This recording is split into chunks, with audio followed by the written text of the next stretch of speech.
Weight loss பண்ணணும், weight gain பண்ணணும். இது ரெண்டுத்துக்குமே ப்ராப்பராக டயட்டை பண்ணணும். ஓகே, டயட் தான். நான் வந்து ஒரு நிறைய பேர் 80% சொல்லுவாங்க, ஒரு 70% டயட் தான். ஓகே, 30% தான். இப்போ வெயிட் கெயின் பண்ணணும் அப்படின்னா நல்லா வெயிட் ட்ரைனிங்கும் ஆட் பண்ணணும். வெறும் சோறை மட்டும் சாப்பிட்டா நல்லா முட்டை பாக்ஸ் மாதிரி ஆகிடும்.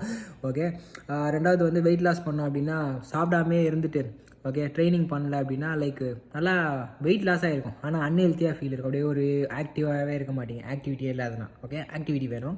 அதுக்கப்புறம் சோறு போகிறதுக்கு முன்னாடி இந்த மாதிரி நொறுக்கு தீனிகள்லாம் அவாய்ட் பண்ணிக்கணும் வெயிட் லாஸ் பண்ணணும்னு நினைக்கிறவங்க.